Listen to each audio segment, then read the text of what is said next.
What is good, everyone? You're locked into Talkbox 004 with myself, the Legend4ry, with my esteemed co-host, DJ Sashwat. How's it going, brother? Very, very, very, very, very good today. Wow, that's a lot of veries. Got one more for good measure. Very good. Very. And of course, we have two absolutely amazing guests this week. We have Andrew from Ternion Sound. How's it going, mate? Good. Just slammed a lot of pumpkin spice latte and I'm ready to rock, you know? I mean, that's the way to go, isn't it? It's just, you got to be careful with that. As like you get a bit older, you have pumpkin spice, you have a burp, you got heartburn. That's true, and it's game over. I might go back to bed if that's the case. Exactly. And of course, not forgetting, man like Jafu. How's it going, mate? How you doing? I'm good. And yeah. I feel really bad because it's super early for my American friends. So I appreciate you guys sacrificing. It's not too bad. sleep. It's like mid-afternoon, so Yeah, it's noon for me, and I'm the last person to wake up on the West Coast. So. I mean, this is coming from You're someone. not up yet. You're a slacker. I mean, I woke up at 4 Get your p.m. priorities So straight. yeah, I'm the worst I'm human getting being roasted today. in the Twitch chat already for my Damn, he is. don't knock the PSL, okay? You know what? You just gotta own it. You're gonna drink it, you gotta own it. And what I put on my feet is my choice. Oh, are you a basic bitch because you're drinking latte? I got the pumpkin spice latte. I mean, I think you're a basic bitch because you're drinking Starbucks, period. Shit. Oh, what now? might be the case. I like to get into the seasonal mood. Like I like to allow myself to do all the stereotypical Dude, things that make it feel like time has passed. Yeah. I was at Mickey D's the other day, and I wanted to get a pie, and they had the pumpkin pie. Even though I don't really want the pumpkin pie, I was trying to get it. And they're like, sorry, we're out of pumpkin pie. So I had to get the apple, but I was like, damn, I wanted that pumpkin pie. I wasn't even going to enjoy it. So I'm sure there was like a McDonald's across the street you could have gone to. Like, Yeah. how many are on your route? yeah, there's two. But the desire wasn't strong enough. So So hashtag get Sashwat pumpkin pie. Yeah. You can send your donos to PayPal me / OnlyFans / Sashwat unplugged. Mhm. And then replugged. right. What are the topics today, Chris? Sorry, we're just being a bit giddy, aren't we? So I thought it'd be quite interesting because every show we've had people from all across the world, or at least Europe and America. But apart from myself, everyone here is from that side of the world. So I thought it'd be good if we sort of spoke about American dubstep or just electronic music in general.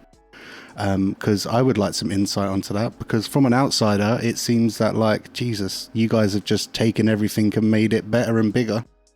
And I don't know as a Canadian Jafu, like as a Canadian Jafu, what are your thoughts on American dubstep being from not America?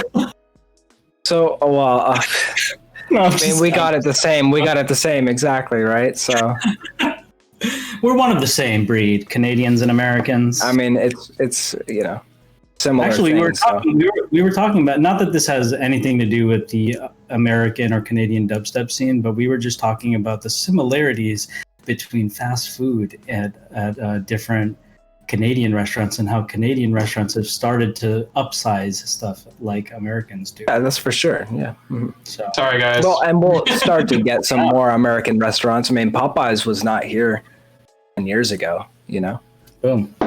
So I mean, yeah. People go to Popeyes now. Americans are just having an influence, man. I think even in India, like T-Bell, man. Yeah. You got to think, like, the population of Canada is just tiny too in comparison, right? So yeah, we're all just basically huddled up against America for warmth. So. Yeah. Huddled up against America. It is. That's what it is. We're all right along the border there, See, we are a giant garbage fire, and therefore we produce a lot of heat. Yeah, that might be the case. Yeah. Andrew's in Minnesota, so he's right on the border. You're right on the border, Andrew. I am on the border. Sometimes you hit up some Canadians, hug them on the border. Yeah, it's common for people up there, up north. Do you get do you get people to import like contraband into America for you?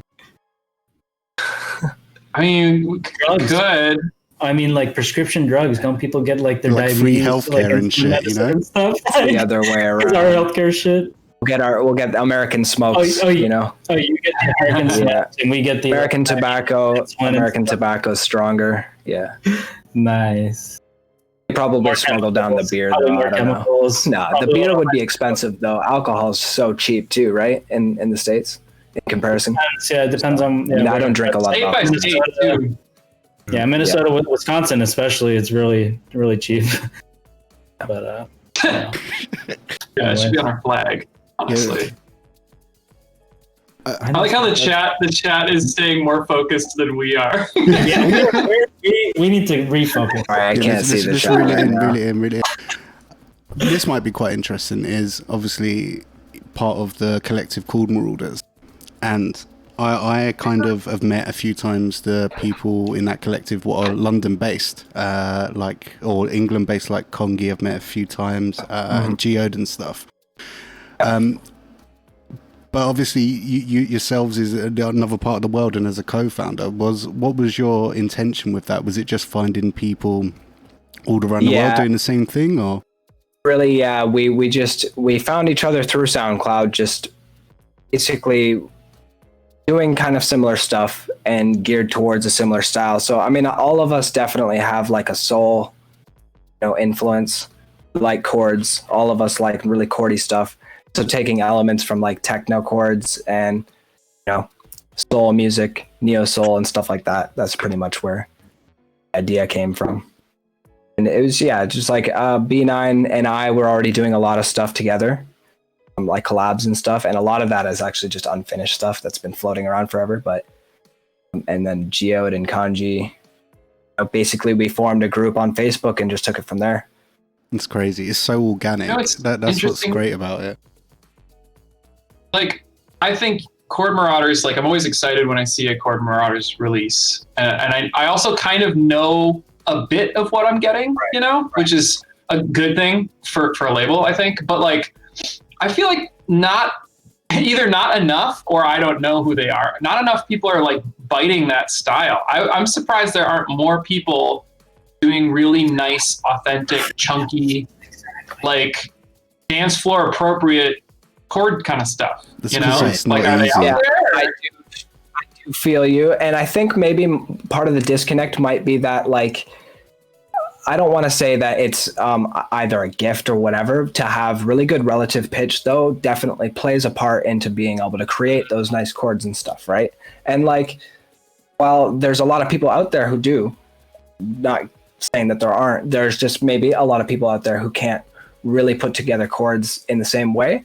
And so maybe they find a different outlet for like a more, experimental sound or something like that, or just a darker, more dissonant sound, which is fine. And I think what we do like to play on is creative dissonance a lot, right? Like Geode, in my mind, he's a master of creative dissonance, like those dissonant chords and then the way that the bass line plays with it and everything like that. It's really complex stuff.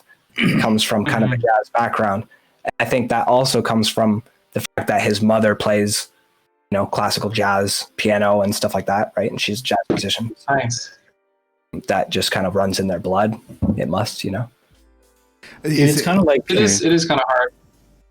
It's kind of like our last month we had a guest Primate, who's one of the co-owners of Small Print Recordings, and they also have a very specific focus on like melodic like bass music. And so I think their whole setup is kind of similar to Chord Marauders in that like just like-minded people sort of who are kind of making that sound kind of just are like and I think it's just the we all had those influences of certain sounds like Amala, Alicia, that track specifically. And then, for example, I don't know if you guys are familiar with Clue Kids Evolution. That was off of Tectonic. It was a great tune. And I recently actually had the pleasure of remixing that track, and it's not out yet, but official. But yeah, I did officially remix it. Yeah, he didn't have the project set, so I had to to technically bootleg it, but it is official. With permission. Okay, this is permission and everything. Talk about it. This is on our topic to discuss, and it's somewhere in the show notes. And I'm sorry for doing it out of context, but I really feel like asking this question right now. So if there's like, let's do maybe a list of 3 to 5 artists that you wish you could like collab with, or like, you know, whatever. For me, I'll probably do like that I could release music by or something. But like, what's a list of like 3 to 5 artists? Me. Because like Clukid is definitely on my time. I'm going to tell you that right now. Yeah. So I want to hear from you. Would be, yeah. I mean, I would like. There's so many, honestly, and I've had the pleasure with working with a lot of new people lately that I've wanted to work with. But if I could list off any, I mean, it's got to be, you know, Martin is one of them. Inch would be one of them. 2562. You know. A made up sound, right? Yeah. This is why I love Jafu, right? Same fucking music taste. Any of that stuff. Yeah. So, you know, that's kind of the area for sure. I mean, sure. But, you know, there's so many people I could think of, right? Like Aphex Twin would be one, but that's just obviously, I'm sure a lot of people think that. It's hard. Yeah. I feel like it's hard to, it would never happen, right? But like it could be on your wish list, right? Like sometimes you think it might never happen, and then it does. Like it just out of nowhere, it somehow happens. Like my list would be, I'm going to tell you right now, Rezo. I wish I released some of my Rezo. Fele, however you say it, however it is. I would say it's now that you mentioned Clukid, definitely Clukid. The Whistler was on my list for a while, and finally made that happen. Definitely. I guess I would love to release something by Sook Knight too. Like he's like so sick, man. Like, so that would be my list. Yeah. Oh yeah. I've already released by Elwiz and so many people like Quest. Yeah. Oh man. Quest. People to list, honestly. Many people, but me, I also feel like I'm open to work with a lot of people too. So like pretty much anybody that hits me up and wants to do something, I'll find a way to do it. I can try to, and I've. You hear that, chat? If you want to hit me up, DMs are open. If anyone is planning on, anyone in the chat or on this web chat here is planning on collabing with like Rezo or Fella, let me know, and I will definitely facilitate the release of your music. No problem. I've already got a Rezo collab. I'll figure out the vinyl if I have to, like whatever needs to be done. Shit, man. When Rezo and Bukas were in town, we kind of started a tune, and then it like didn't really go anywhere, but it is playable, so nice. It does exist. It's like the file name Bukas and Ternion Sound something playable in all caps .wave. Maybe. Because I remember what happened is we threw a bunch of ideas at a project file. I had some dubs like that, and then, like playable. Yeah. No, it was like we all put a bunch of ideas into a project file, and it like wasn't working at all. And then like we're getting kind of frustrated, and they're like, we're gonna go get like dinner like down the road from the studio. And I just stayed back, and I just deleted everything that wasn't sounds, and then just re-put it together in like a new organized way. And I was like, hey, this is at least a song now. We're like, sweet. Oh, yeah. Might something to drop in your sets at least. Just happens sometimes. Collabs are hard. Yeah, gotta like have the right mindset. Yeah. What I have loved is all because like my love for the sound, I won't lie, is like 10 years old, right? But I've noticed that all these producers have started releasing all their vinyl only tunes on digital now, which is incredible. I found I had this Rezo release. I think it was like one of his first dubstep releases, but I only had it on a white label, so I didn't know what it was. I just knew it was Rezo. It just had Rezo written on it. And I was going through his Bandcamp, and I fucking found the tune, and I was so happy. I was so happy. And then, digital is really making waves these days, you know. Many people have the outlets to even play vinyl. I mean, I personally release on vinyl, don't have anything to play it on. So my mom has my vinyl player at her house, so I don't have a record player. I have a couple of vinyl in your dubs. Send me, but yeah, nothing to play vinyl on. Oh, Yeah. well, I don't have any vinyl releases, but I have a record player, so screw you guys. And fuck records, because shitload records, Sell your record player. no vinyl releases. Yeah, it's actually a curse to have a record player if you want to release vinyl. You have to. It's hilarious. No, that's an interesting. I don't. I'd be interested to know what you guys think. I was just talking to a label about a release, and we were going over if we should do vinyl or not. And my kind of current philosophy, and maybe even like just because of what's going on right now, is like, I think it's supremely more interesting to maybe do like one of those custom USBs, or I just feel like the game is different. And if I'm going to release vinyl, it's because you want a physical piece of cool art. I never think the end user is, and I know there are listeners, like there's hi-fi listeners for sure. Right. But like, how many are there? And are we really making vinyl for DJs? You know, what do you guys do you have an opinion on that? It's fucking gimmicky, man. Like I just have not, like I started DJing on fucking CDJs. I still have the same decks for who knows how long, since like 2000 whatever, 8 or 9 or something. And I've never listened to the first medium I bought thing on was a cassette tape, right? So like I've never been into vinyl like as a listener. So for me, I'm not like super passionate about it or anything. So to me it just seems kind of gimmicky, unless that's kind of like your nostalgic thing. Right, and like I know that, you know, while music mastered for vinyl is mastered differently, right? So it will sound different. The people who are probably really like vinyl heads are going to be into that sound, that really more mono in the below 200 hertz to 300 hertz or whatever. And I don't know, maybe that's just a part of it too. And yeah, like having a physical thing, of course, it plays a role, right? It is. I mean, like when I more saw, like it's more like an art piece. I feel like have you seen flexi discs before? So flexi discs are like a little flimsy plastic thing. Yeah, I've seen those. Yeah. So anyway, I would love to release on one of those just for the sake of releasing on one. But that's about it when it comes to releasing on any kind of physical medium. I think CDs are probably even more like practical to release on these days. But yeah, like he was saying, you know, Ubisoft, sorry, did I say Ubisoft? USB. Been playing too many video games, I guess.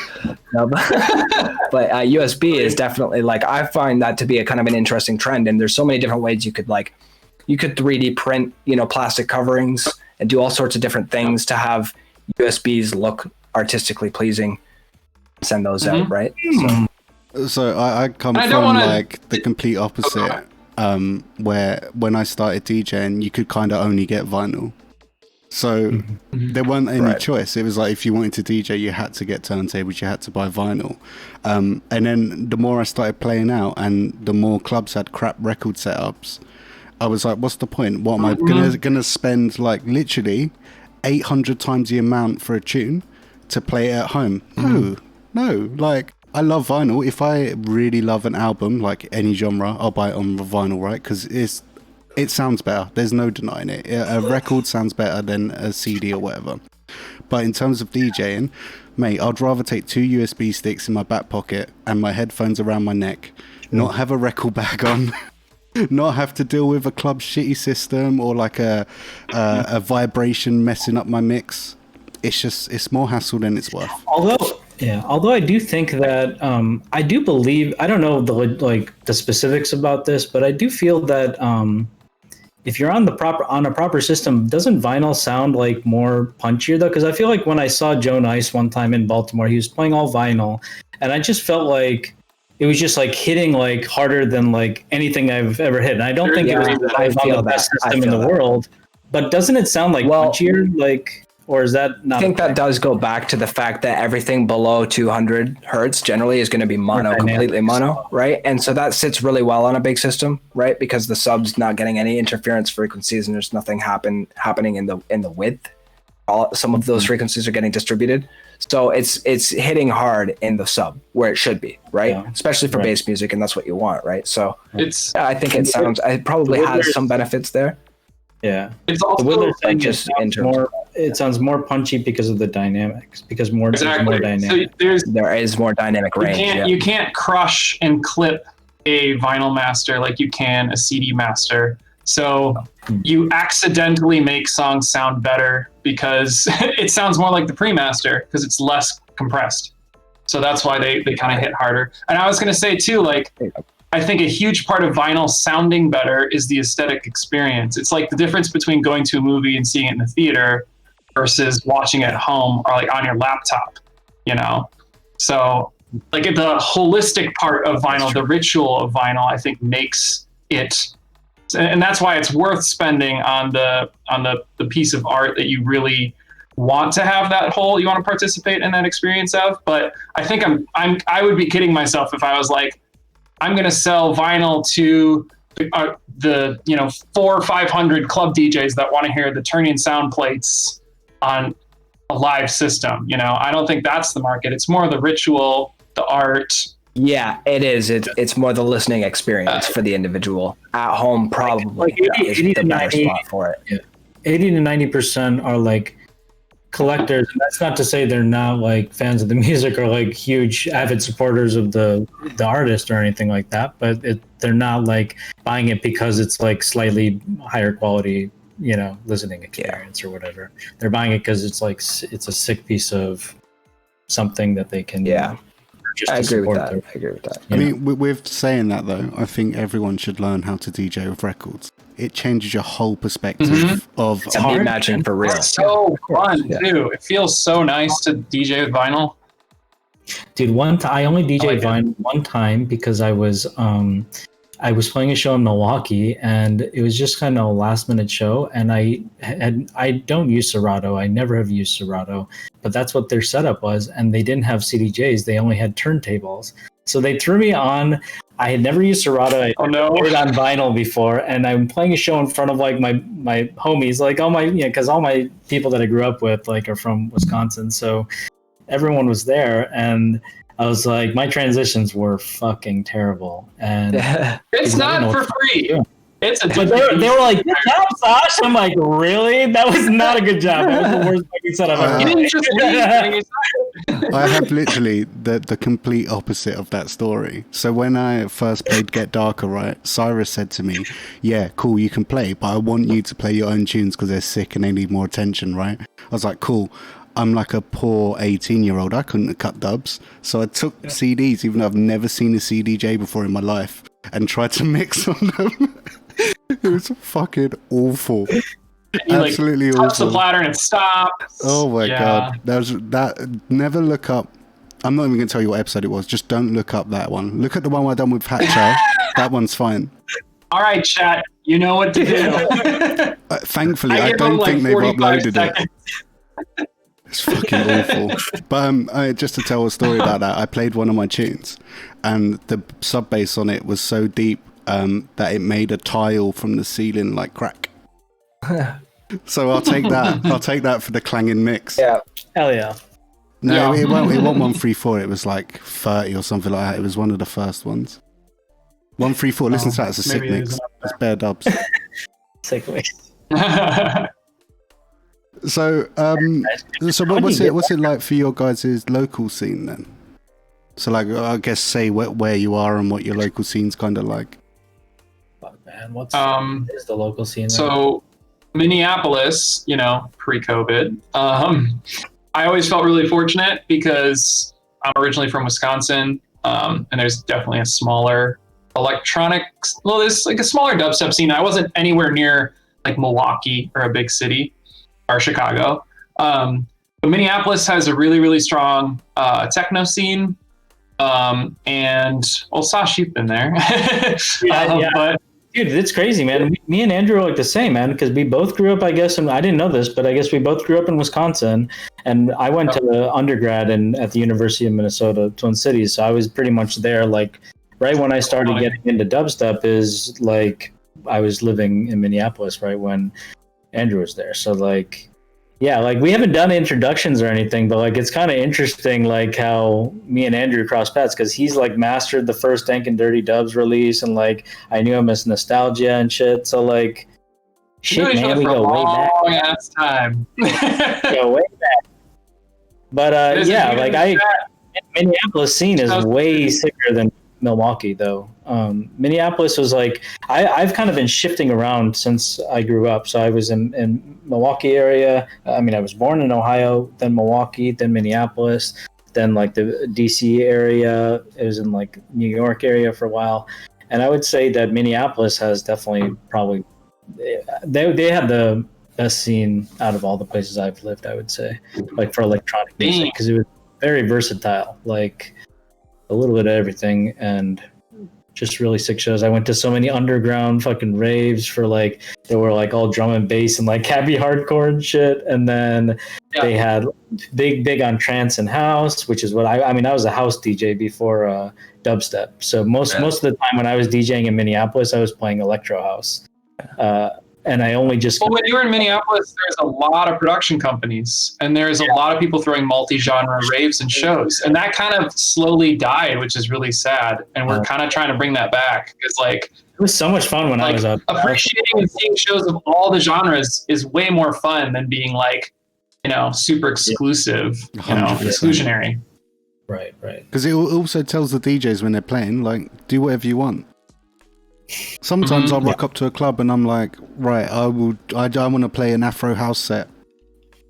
Dude, I was doing, do you know what I mean? I was playing at what the fuck was that? I think it was at Barfly, but in like the main room or something. And me and my buddy were tag teaming Electro House in the back room, but then I got my solo set in the main room, and that was supposed to be house as well, right? Because it was a house night. And I was just getting into dubstep, so I had some like really sick bass nectar that I wanted to drop. So I was like, "Fuck this! I'm gonna play a dubstep set in the room." So I played a couple tunes, and then whoever the owner was, a Barfly, like came up to me and was like, "No, dude, you can't play fucking bass. Like, no dubstep. You're here to play house. You gotta play house." And I was like, "Yeah, sure, man." And then I played one more bass nectar tune, and then they kicked me off, and they replaced me with another DJ, like. And like they didn't let me play. I was already warned you. Wow. Yeah, no fucking bass nectar selling out shit, like a couple of years selling out shit. It's like, dude, that's the shit I was trying to play for you back in the day. Who knew Sashwat was so punk? I didn't know that. I was a rebel, man. I was a rebel.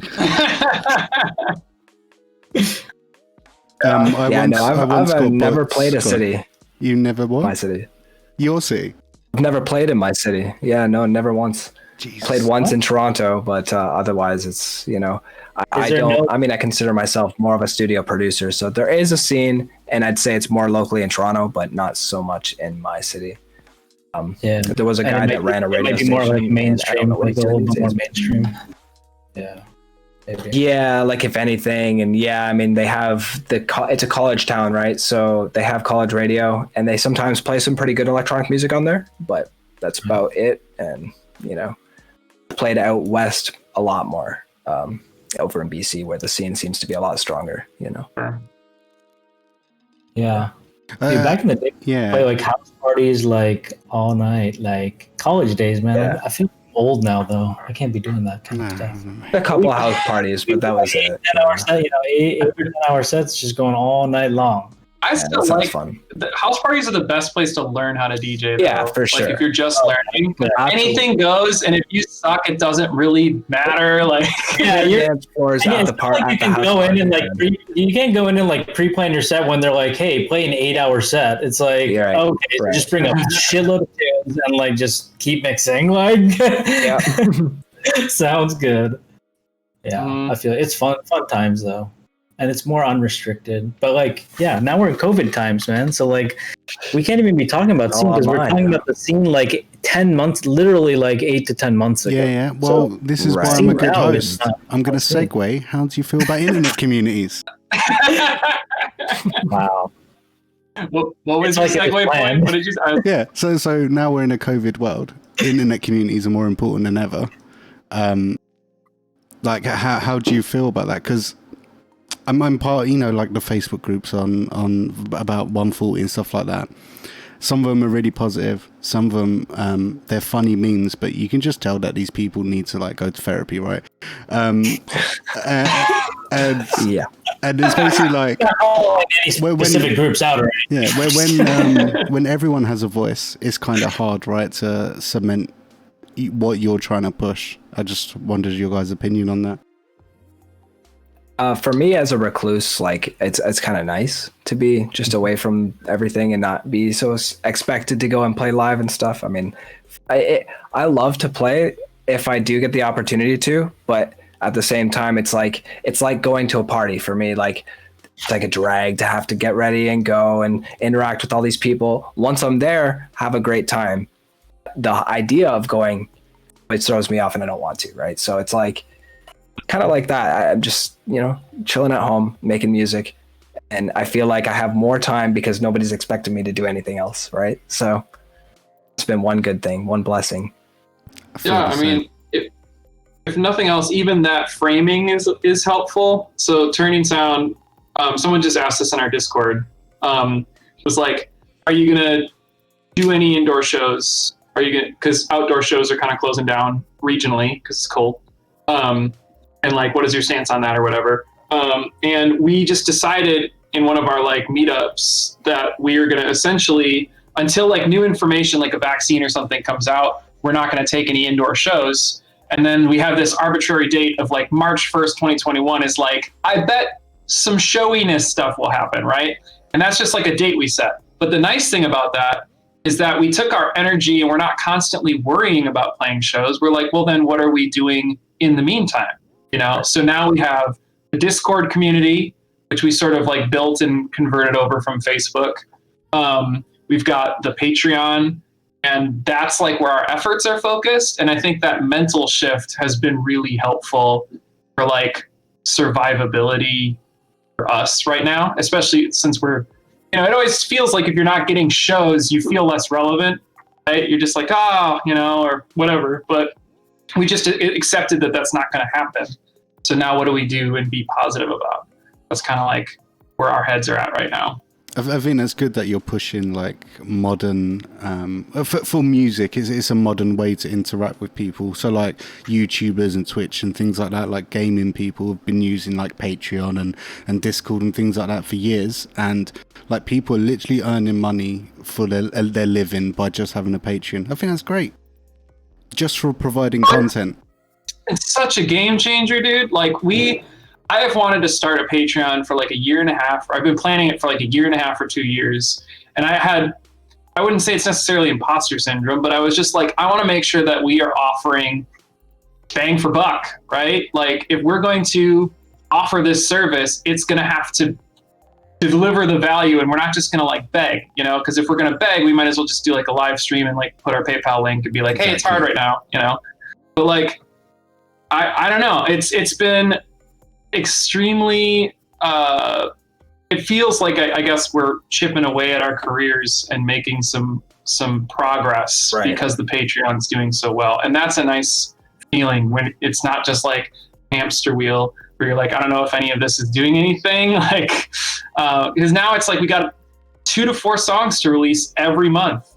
We've got Ternion Selects podcast to do twice a month. We've got live streams. We're trying to do all this kind of stuff. I've got to like stay engaged with the community, and it keeps me on task instead of just being like out in an ocean of like, what am I doing? I think it's almost like you've turned it into a job, because you have people that are kind of funding this, desire or whatever to continue pushing out stuff consistently. So it's almost like you've kind of created like a full-time job for yourself. They're like, okay, well, I have these priorities that need to be taken care of during the month, and as a result, I'll get X amount of support from these people. So it's cool. I think that's great as well. You have to be dedicated and structured. That you've already looked at it properly. Of if I'm asking people for money, what could I realistically do every single month to make sure that they get something worth for their money, right? And I think that's awesome, because a lot of people would do that and be like, oh, maybe I'd live stream like once a week. But like you're like, no, you get these exact things, and I'm guessing you're sticking to them. You just got to be careful about content burnout yourself, but that's why you're a collective, right? And you can all kind of share responsibilities. I think it's awesome, man. I'm really supportive of that. Yeah. Thanks. It's hard though, because like, so I get a lot of people asking me about the Discord and the Patreon and stuff. And I do think that you can't just set it up and expect the money to come. Yeah. Or it's like set it up and expect the adoption to happen. So it's got to be a full. You are fully convinced that this is something you're going to build, and you got a plan for it. Yeah, like the Whittler is running his Twitch channel regularly, right? Why are so many people tuned into it regularly and supporting it regularly? It's because he's made the decision to do it as a consistent thing. So you're doing the same thing basically with your talk show or I totally whatever. agree with that. Mm-hmm. Who would have thought Just being put a in the musician work, would be about consistency? Yeah, consistency. Sorry. Well, we talk about it.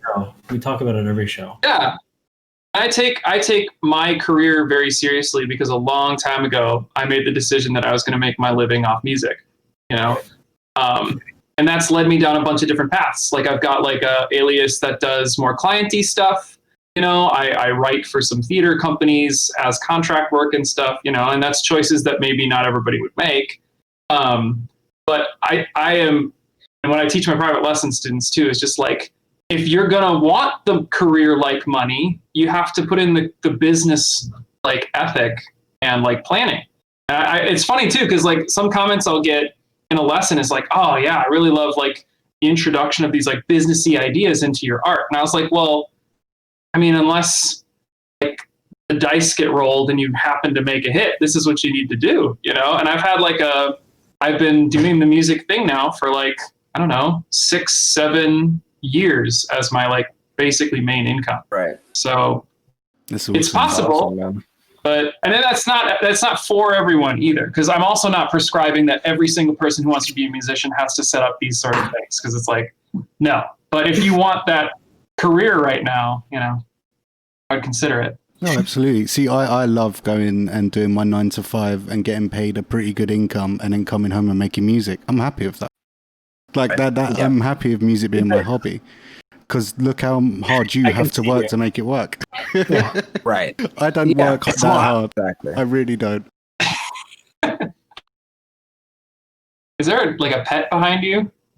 That's my wife. Or a actually, child? That's actually not a pet or my child. That's my wife. She's crawling on the ground, trying to stay out of the video. Oh.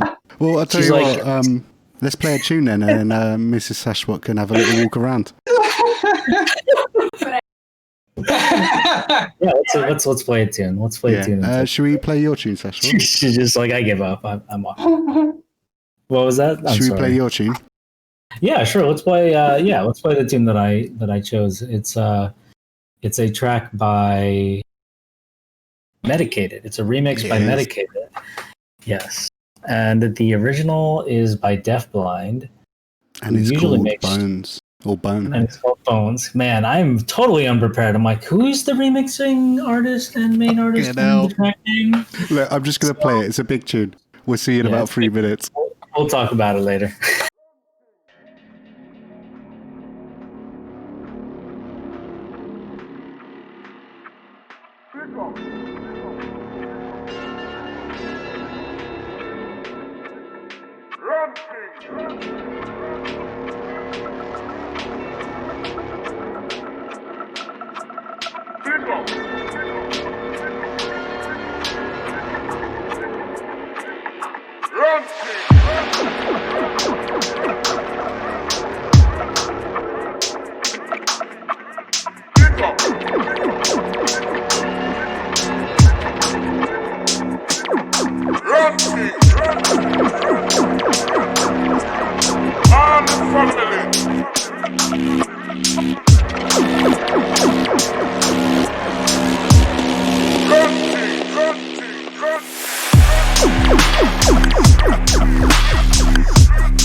Sash, I thought that was a bottle of wine next to your bed, but it's the top of a vacuum.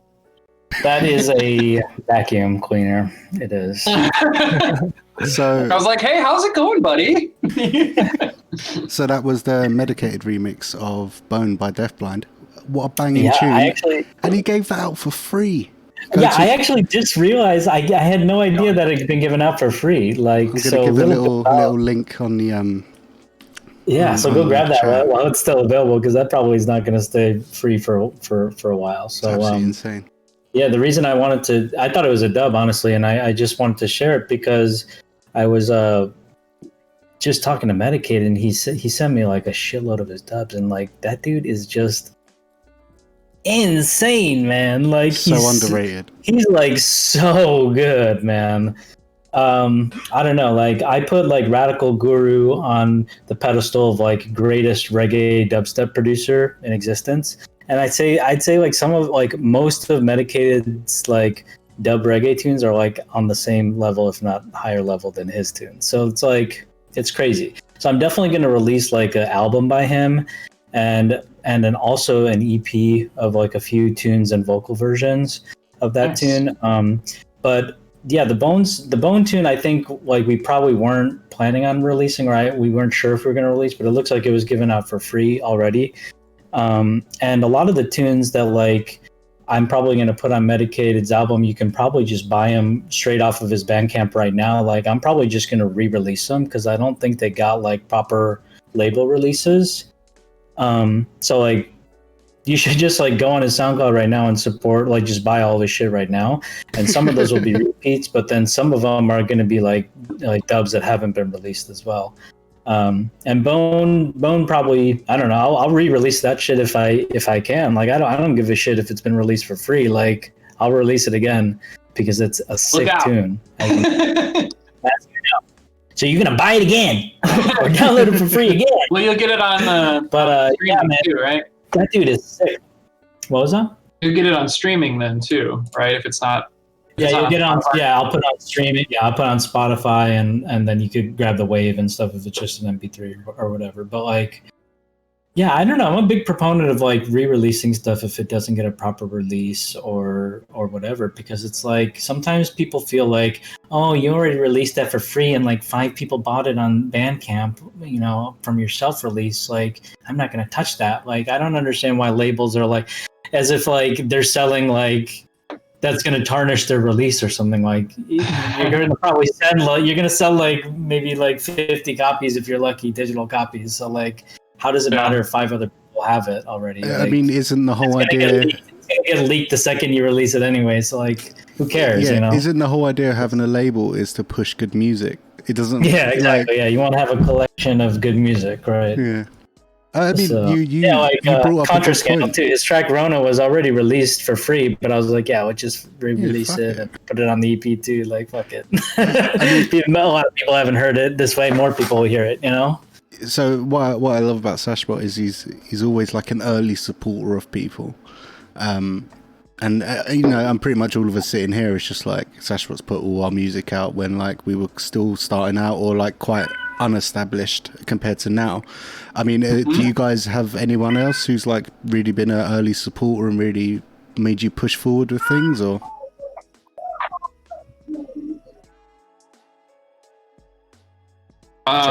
Motivated Sasha, you? weren't you our first original? Yeah, first Ternion Sound I just got lucky because Andrew was like, "Hey, you want to release some Ternion Sound?" I'm like, "Hell yes, I do," because you're involved in it. And like, I don't even know if I even heard this. I might not have even heard Matafa. Like, you might have like asked me, "Do I want to release it?" And I might have not even clicked the link in. I'm like, "Yes, I'll release it." And then I clicked it, and I'm like, "Yes, this is insane!" So yeah, cool, I released you guys' first tune, and very, very honored to have been able to do that for sure. Yeah, so thanks. And I'd say for me, between Dank and Dirty and Deep Heads and Bad Kid on Fire, pretty much were the big guys that would scout out new local talent or new like scene talent.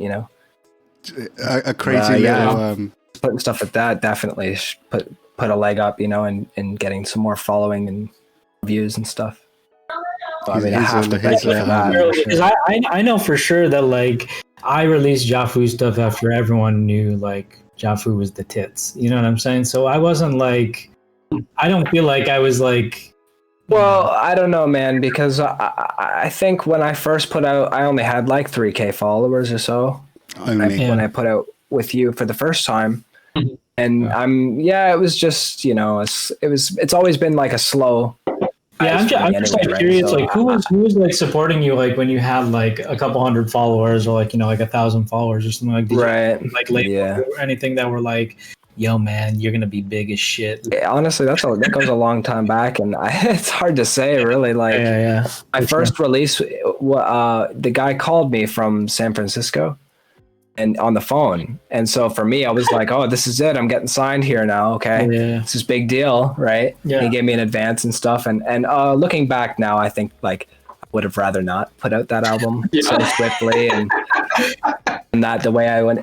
But it's cool because he's a good guy and he's started a lot of people out that way. And so the label itself was called Waveform Records. And they've been like doing like pop stuff for many years. They've been around since the 90s doing stuff, electronic music and stuff. So the name's actually kind of familiar. Pretty cool. Yeah. Nice. What would you say? The only thing I can think of right now.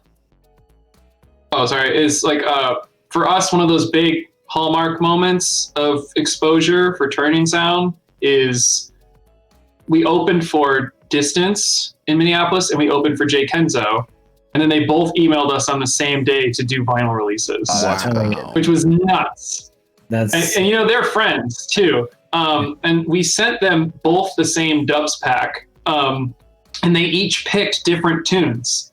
And I think crazy. It was Distance who was just like, thank God, that could have ended our friendship or whatever if we would have like fought over it. But I think that early support, I'm sure there are other people, but like that stamp on the Americans, getting on those two, like Chestplate and Article, all of a sudden was just like, a lot of people were like, oh, we should just give these guys a chance. And without that, I think we would have probably been kind of dead in the water, I think like, we really, really were fighting for that mark to show that we're doing something interesting that should get like global looks at is kind of what we were shooting for, We didn't want to just sound, because part of like forming Ternion Sound was like we wanted to push away from a lot of the American sound and kind of go UK underground style and do that in America, with our own flavor. So that was the moment where we're just like, this could work. Yeah, totally. Yes. That's awesome. I mean, big up those two as well, like Kenzo and Distance. Absolutely. Out of all the OGs, I think they're two probably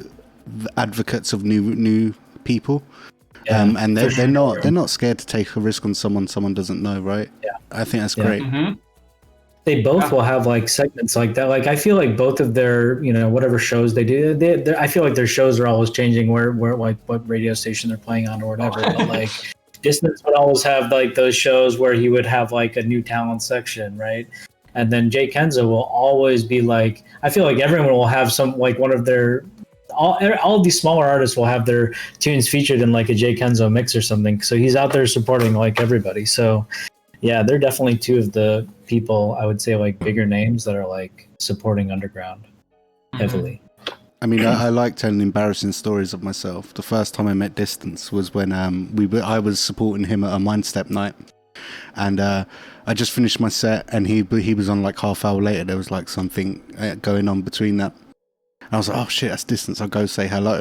As I walked over to him with a full pint, someone knocked my arm, and all my beer went over his jacket, and I was like, "It's good, man. I'm legendary." And he was like, "Clearly, mate, clearly." Yeah. Just had to like wipe his jacket of my jacket, kind of thing. So big up. Does he dislike you? Like he probably dislikes you. He probably doesn't like you if he even knows you. Does he know you? I mean, everyone don't like. He probably doesn't like you. You're so disagreeable. Yeah. I mean, it's cool. He was cool with it. He thought it was funny, but don't carry like a little bit of advice. If you're gonna meet someone in a club, don't carry a full beer. Have a half beer because it's easier to handle. Right? That's a fact. What people won't tell you about. It's those unwritten rules. Do you guys you guys remember Inspector Dubplate? So why am I blanking on his label? Inspected. I turned 21 and went to an Inspector Dubplate show in Minneapolis, and I like did not drink before 21 really. And so he's like, oh, you just turned 21 or whatever, let me make you a Jack and Coke. And I'd never even had a Jack and Coke.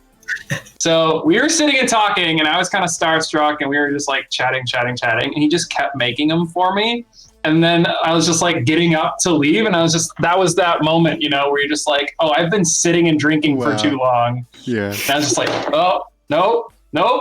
So don't even know what I've been saying for the last like hour or so. I just kind of like awkwardly sat there for a long time because I was like, if I move off this chair, I'm going to fall on my face. He introduced me to Jack and Coke, so that's a classic combo. Thanks. Nice. I mean, DJing inebriated is probably my favorite thing to do in the world. I won't lie. I will advocate that. It's so much fun. I will advocate it. I would have to disagree. I play pretty sloppy sets. Like, I think they're great. It's even if I'm any sort of inebriated when I'm playing a set and I'm a little bit too far over the edge, I think that my set is so incredible. There's a line. And if I get some video footage and actually listen back to, you know, somehow find a way to listen back to what I was actually playing, I would be like, holy transition failure on it. Well, there's your mistake, mate. You're supposed to just experience it. I'm like, screw headphones. I don't need headphones. I'm just gonna like whatever. Like, and then I'll think that I'm like mixing so amazingly, and it's actually not so good. So I try to be a little bit, you know, light-handed on the beverages when I mean, that's fair. It's not for everyone. Probably a good idea. I mean, I learned DJing by like being drunk, because we used to go around my friend's house and just drink beers and learn how to mix together, right? Yeah. So when I would go to play sets, I had to get a bit drunk because I didn't know how to properly mix sober, right? And then when I stopped drinking as much and I tried to play a set sober, I was like, Jesus Christ, this is hard, man. Overthinking it, maybe. Jesus. Possible. Get that groove when you got a little bit of, if you're not loose, man. Sometimes you just like start a set and you play the first track and then you're like, oh, I'm going to start over. Like, you don't even get to the first transition. You're like, I'm going to re-record this. It just wasn't good. I mean, it kind of goes hand in hand, isn't it? As like producers or music people, we're kind of introverted anyway. So us going outside is kind of a big deal to begin with. Yeah, and then spotlight, you know, and then everybody's just kind of what you're saying. A lot of us, I think, are recluses when it comes to like the scene and stuff. That's actually a question that I've been wanting to ask again. So I have heard that when UK DJs come to America, one of the culture shocks is fandom and like the way I think our fans like to just like crowd around and like ask a bunch of questions and like, you know, fawn over a DJ or something. And I was told that in the UK, it's a little less like, you're not brushed by fans all the time. So, you know? So is that true? Yeah, it'll kind of be like, so 90% of social interactions in a British club will be outside in the smoking area, because smoking's banned indoors, right? So if you see someone who like, you know, is a DJ or producer or whatever, you kind of just go up to them and be like, oh, cool, man. And that's it, right? Anything more than that, people be like, oh, God, like... Yeah, that's so funny. Yeah. Well, I just heard it's like a difference between the way we treat fame, potentially. Like, famous is different in America, and we're very good. I always thought that USA is very good at famous. Like, that's like a commodity we have, you know, and it's like a way to sell, you know. And then like you go over there, and it's just like respect to that person, but you're not like, oh, the ground they walk on. Oh my God. I think what it might be is just because British people are quite reserved in general.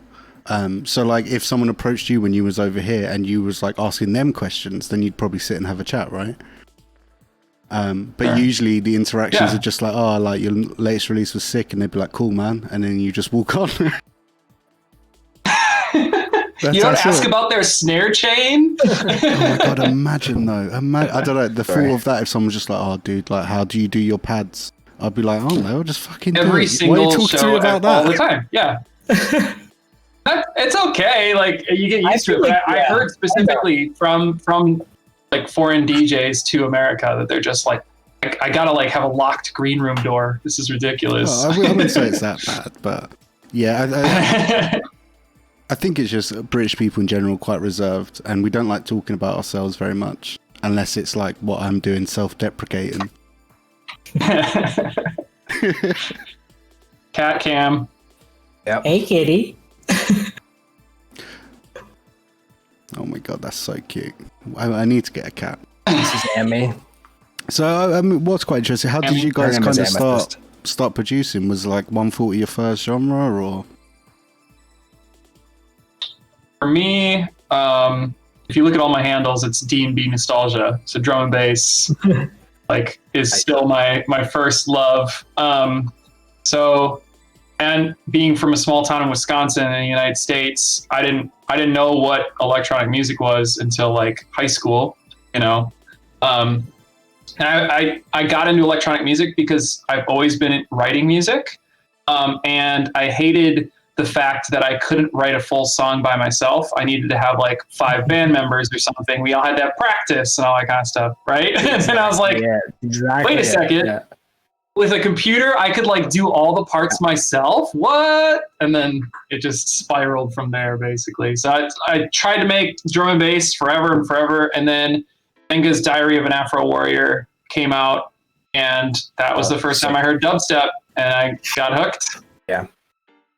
Hell yeah. Yeah. For me, it was, I'd grown up listening to a lot of different types of electronic music. Like in the early days, I grew up listening to a lot of Aphex Twin. Like I had his discography and I listened to a lot of that. But other than that, it would have been like Infected Mushroom and Out There, stuff like that. That's what got me into the shit. And Infected. Yeah. And for me, Aphex Twin introduced me to the idea that I could make music like that didn't sound, from my perception, what electronic music was, which I thought was all just trance and rave music, really, right? So it was kind of the bridge, especially with like I Care Because You Do, which is an album from him, and Drooks, which I find to be a little bit more like hip hop kind of crossover stuff with, you know, electronic music. And I've always been a hip hop head. So my first thing I ever put up onto SoundCloud was like a hip hop track. Nice.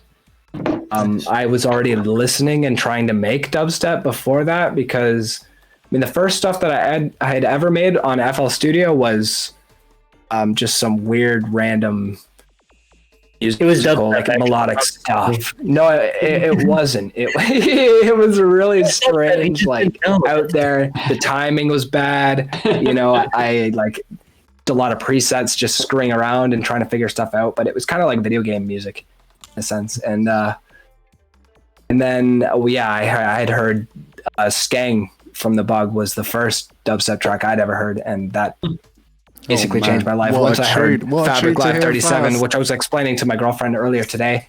New Chris. It went from there. Fabric Live 37, Dunzo. I had to learn how to do it, you know? And so I tried to figure it out, and that's, you know, just went from there. Jesus. Dude, I knew Chris was going to like freak out when you mentioned The Bug. I was like, oh god, here we go. Chris is hands down. oh yeah, legendary. No, it's funny actually. I took a class in college. I took general arts and sciences in college so that I could go into music industry arts later on and do music stuff, right? And in this one class that I took, Reggae Rasta Revolution, the teacher brought up. That's awesome. He ended up bringing up The Bug. He brought that song up, and he spoke about it. And he said this was the hardest dubs track, and I'm just like, yes, dude. You know, just like this nerdy white guy. Feel it, Professor. He knew what's up. That's for sure. Yeah, man. And he was also my English teacher too. Writ too. So yeah. There's like 3 artists I think that like sums up the whole sound for me, and it's like Vexed, and then it's the Bugs 140 stuff, and it's Code 9. If you can get into those 3 artists, like I think that everything's open for you in that sound. It's got like the hard, the musical, the rhythm. That's what's important about it, isn't it? I think a lot of people don't get that as soon as they first start making 140. It's all in the rhythm, man. Yeah, absolutely. It's yeah. If your bass and your drums, and for me, a lot of my music other, too is just like. Yeah, for me, a lot of my music is like staccato too. You know, I like specifically with chord stabs and stuff like that. A lot of staccato type music, right? So it's all rhythm and it's just syncopation with rhythms and harmonies and chords and stuff like that. I kind of actually struggle when it comes to just spacing things out and letting it smear out and be more just pad like in a sense. You know what I mean? Filling out everything. Hell yeah. I have a lot of space. I mean, people always hit me up. They're like, how do you make 7-minute tracks? I'm like, dude, it's electronic music. Just loop 64 bars, change some hats. You're fine. Let it roll. Yeah, as long as your foundation of rhythm's good there. Like, listen to Afro House. They have the same drum beat for 9 minutes, and it's incredible. It's incredible. Yeah, exactly. I struggle with that sometimes, you know? Yeah. Trying to make like a house, and it's like for me, I'll like to do it way shorter, right? And just 4 on the floor. I'm like, okay, I'm getting bored of this. Let's introduce some more stuff. If I make anything like that, you know, you can get away with going for way longer in that kind of music. That's the hip hop thing, though, isn't it? I think that's what it is, because I have the same problem. Right. Yeah. Must be, yeah. And Infected Mushroom, I that was the first electronic music I think I got into, and then I was super into trance music before I started DJing electro house. Yeah. Wow. Yeah.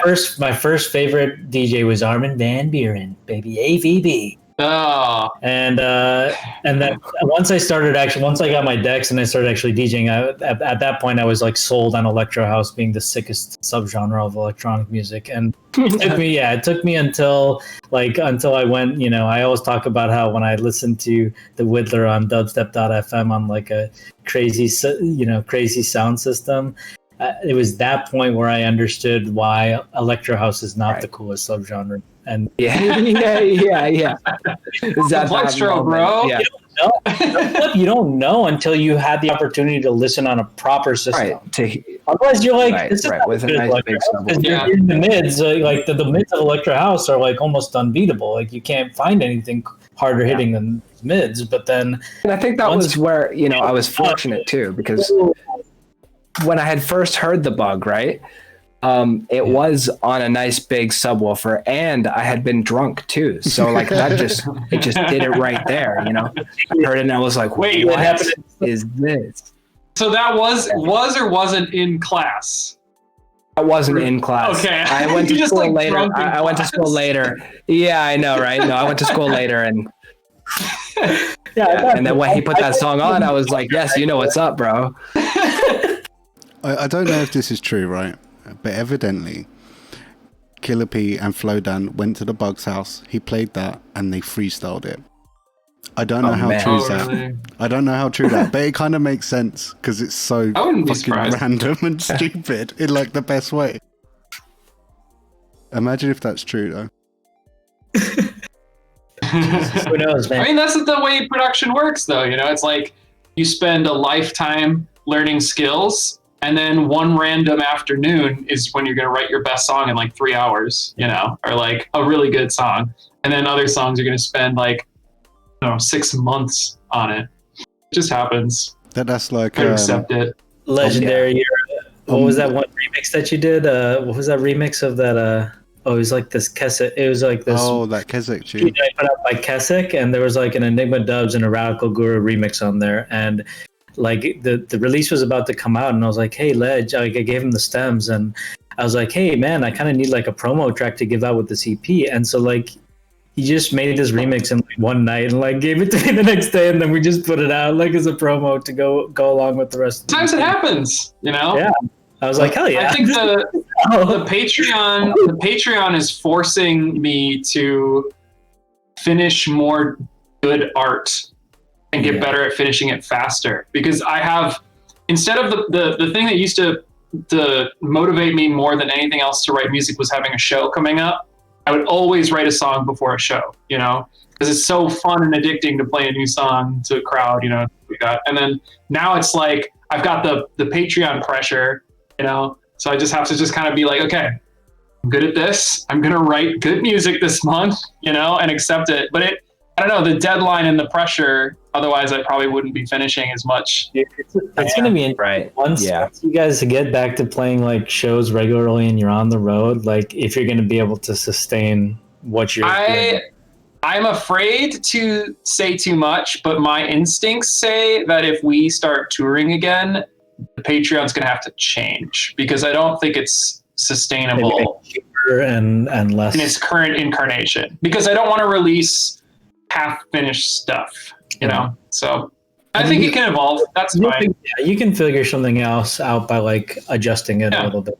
I mean, you can always record every set you play live, right? And give that out to Patreon. Stuff we do like that.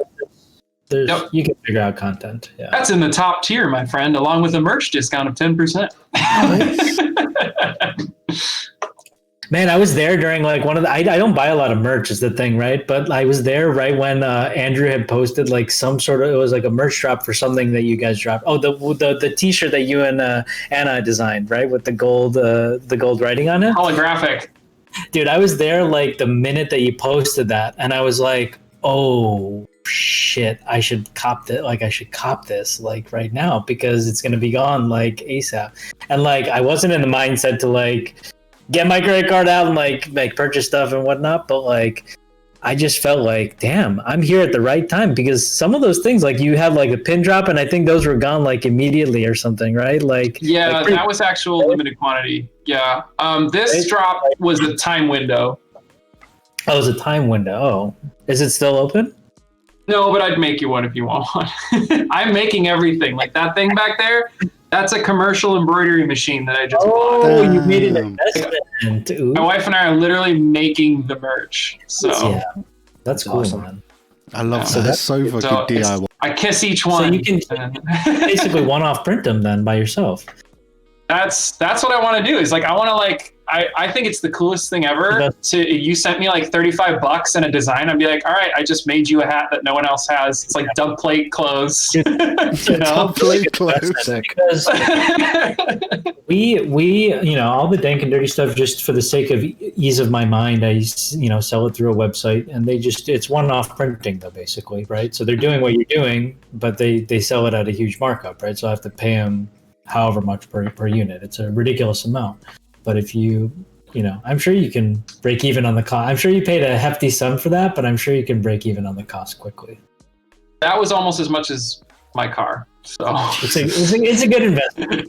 It's like, I watched this Facebook Live video of Six Block, right? A couple days ago. And he had bought this, like, it was like a 4-way tape recorder, right? And Six Block sells a lot of physical merchandise, right? So he can easily sell a lot of tapes. And this thing would freaking record 4 tapes at a time in like a minute and a half. And it was like, like just, and he paid like a hefty sum for this. And so his son is in the background going like, Dad, you wasted a bunch of money. And he's like, shut your mouth, son. Like, I'm never gonna make money back on this, like super fast. So like, I think it's a good investment. That's amazing. I don't mind spending on something that could make cash. Yeah, it's totally an investment.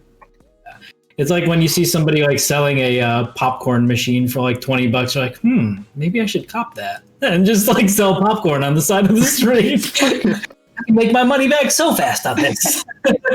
I mean, maybe think your business decisions through a little more, but you're on the right track.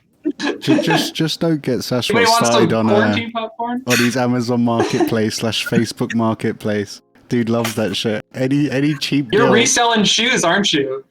No, man. I'm actually buying stuff that's in high demand and hoarding it for myself because I get annoyed at people who buy it and just resell it at a markup. So like I bought, my recent thing was I was up late at night and I saw the Logitech webcams go on sale at Target. And it was like 3 a.m. and I was like, oh shit, I always see these on Facebook Marketplace being sold for like twice the price.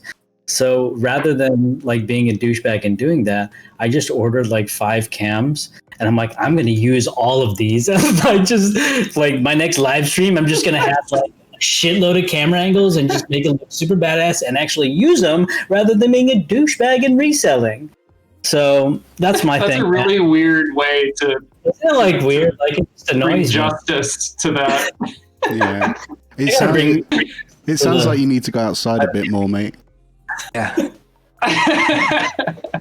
Hey man, let me show you. That's a fun question. So there's my first one, Ooh, and then we got another one over here, smart. Jesus. and then this is one as well. Fuck you guys. Mate, It's gonna- we're playing checkers, you're playing chess. Sick Halloween stream. I don't know how to do cool like turntablism or whatever, but I got lots of camera angles, baby. That's all that matters, isn't it? I've always thought a DJ is as good as his camera angles. It's true. It's true. That's very true. Yeah, that and the marketing has to be. And I'm a little rusty on the marketing, so camera angles it is. It's just logo. That's all I mean. It's just your logo. Yeah. So as long as those two things are in place. I like my logo, man. It's like in your face. You know what I mean? It's kind of like It's nice. super bold. Nice. Someone was talking shit about my logo. Maybe it was you, Chris. Someone was talking shit about my logo. I think I did. I think Chris was talking shit about it, but then he was also like, "But it's a good logo though, because it's like Because it's so you bad can't it's change good. it anymore, right? Like once it's like established, you can't it's hard to change it. Like You have to change the whole aesthetic. You can though. Yeah. Yeah, that's the thing. It's like you have to change it for a reason, You have to be like, Keep in, man. look, we refreshed everything and there's a reason, Otherwise it's just weird. Yeah. Uh, All right. Should we play a new tune? Yeah, let's play. Yeah. Who's it going to be? Ternion? Yeah, should we play Ternion Sound? Yeah. Yeah. Let's do it. So, basically, for our guests, I went through and just picked tunes I really, really, really liked from the latest releases. So I picked Smoke 'Em Out from a release what came out 2 days ago, I believe. 3 days ago? Yeah, it's Friday. Article is Jay Kenzo. Article, yep. Article, right? Jay Correct. Kenzo? Right. It's a big release. Boom. So yeah, we'll play that for like 3 minutes and then we'll be back. See you then, guys. Let's take a listen to this sick shit.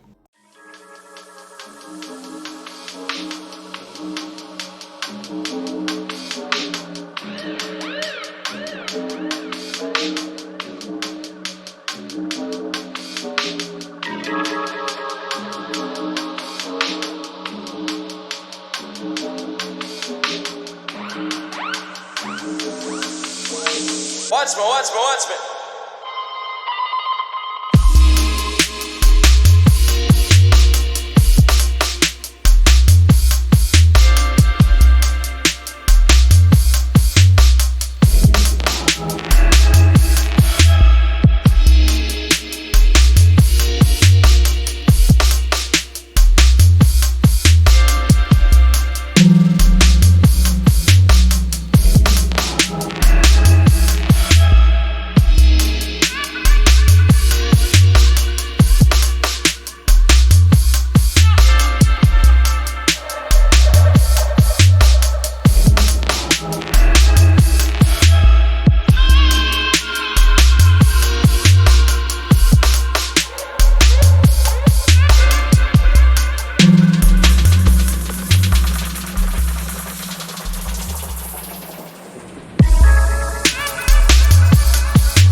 We're back, but we're still waiting for Andrew to come back. So I'll play some more tunes, and then we'll come back in. All right, guys? Yeah. We'll wait on Andrew. He's probably going to be here in a sec.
There we go. We are back. So you just heard "Smoke Out" by Ternion Sound. So Andrew, do you have anything like? How did that release come about? Was it just a collection of dubs, or was it like specially crafted for this release? Come on, we know. He hit him up the same day distance. That's the last article release. This is our second article release. Do your research, Sashwat. Jesus. No, so I think I'm trying to think of which track got signed verbally first, because I was playing with Jay Kenzo in Seattle and Vancouver, and I think in between those or something, like we went out to dinner, and then I think that's when I showed him the 14th maybe, and he's like, yeah, I really want this. And then we also he released Parasite 6, which the Parasite VIP is a VIP of that tune.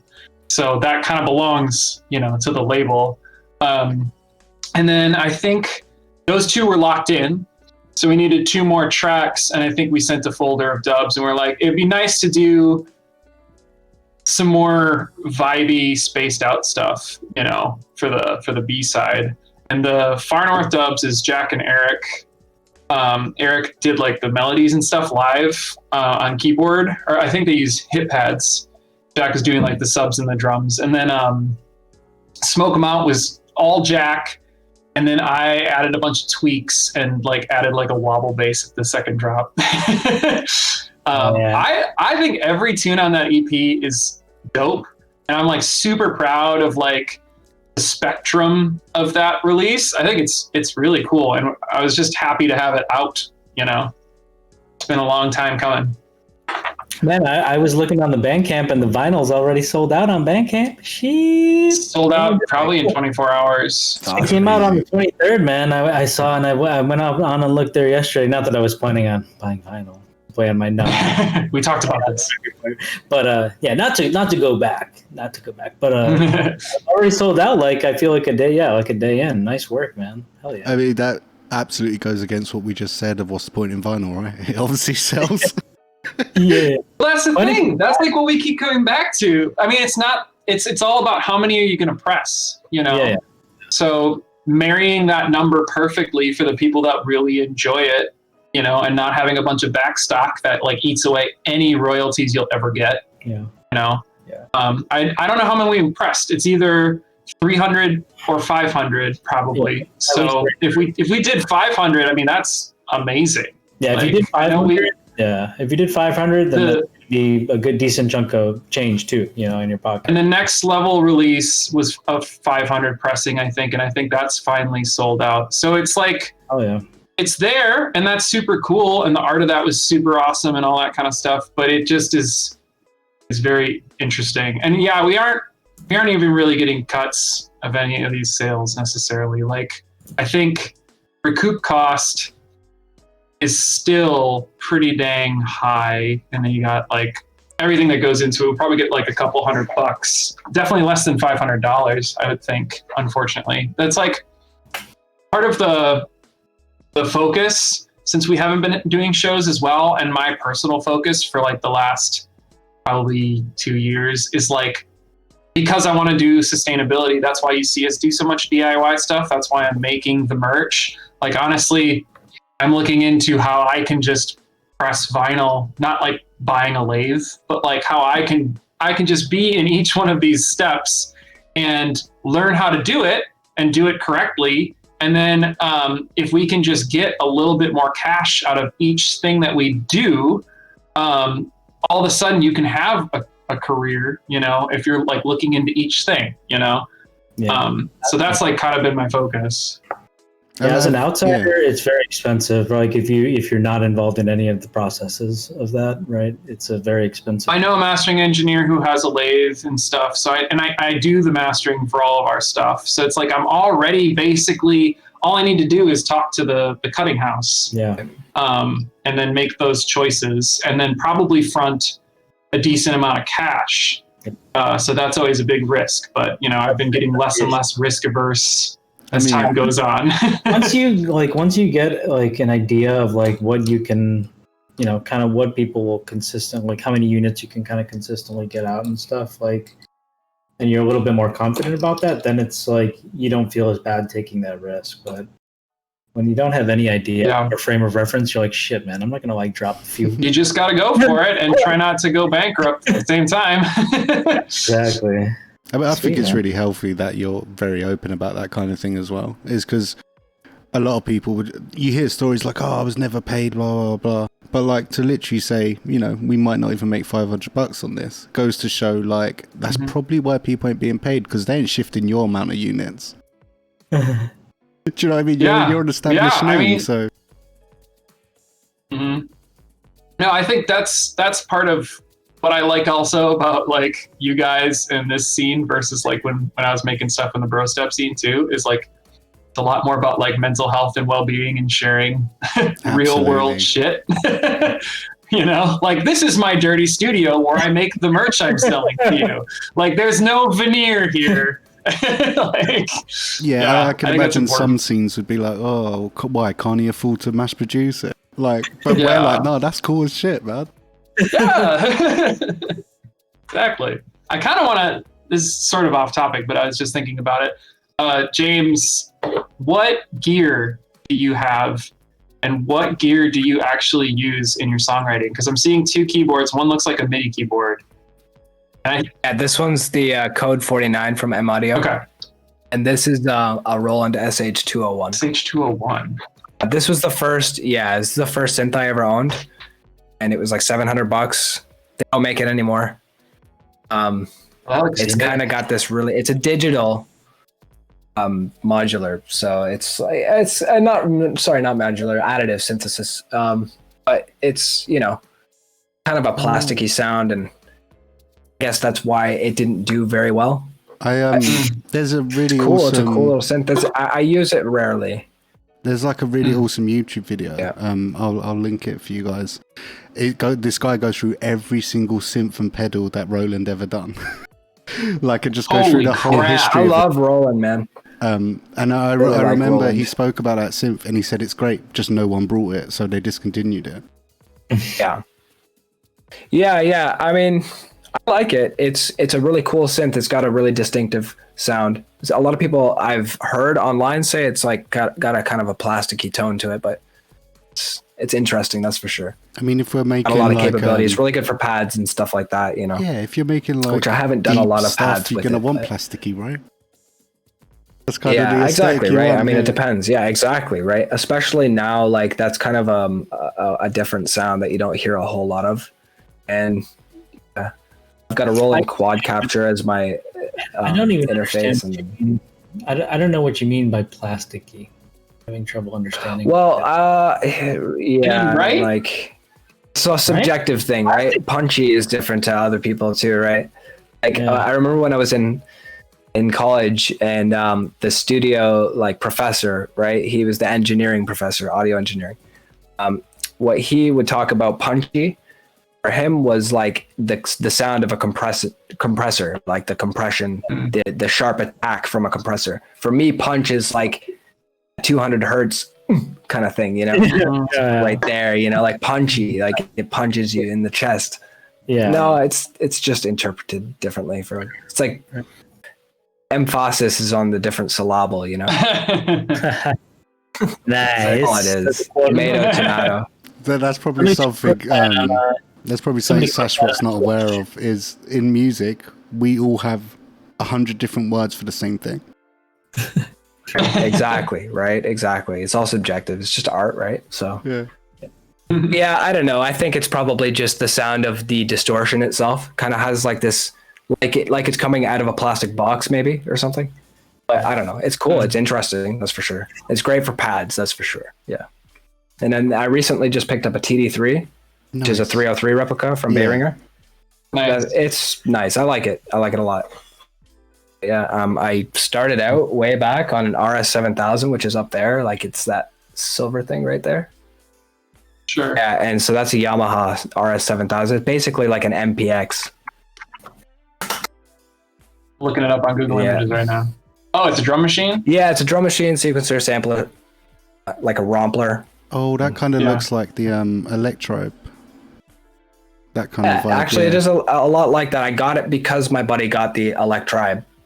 Those were awesome. Yes, X or whatever. He had both of them, the blue and the red one, the sampler one and the synth one. Yeah, it had tubes in them too. That was really dope. I know. It was awesome. Sick.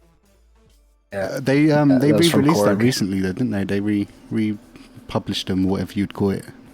Yeah, those things are crazy. If you want to make like Eastern Jam from Chasing Status, you know, Chasing Status, great. Eastern Jam, you mean the song that's like a complete like Bollywood song that they just basically like stole? Yeah. That's the one, bro. Eastern Jam is a complete bootleg. That it's like as if they took like an entire Bollywood track and just laid a beat on top of it. Yeah, and but they did it first. I can't believe they made so much money on that. Like I hope they got that cleared because that's like such a blatant copyright.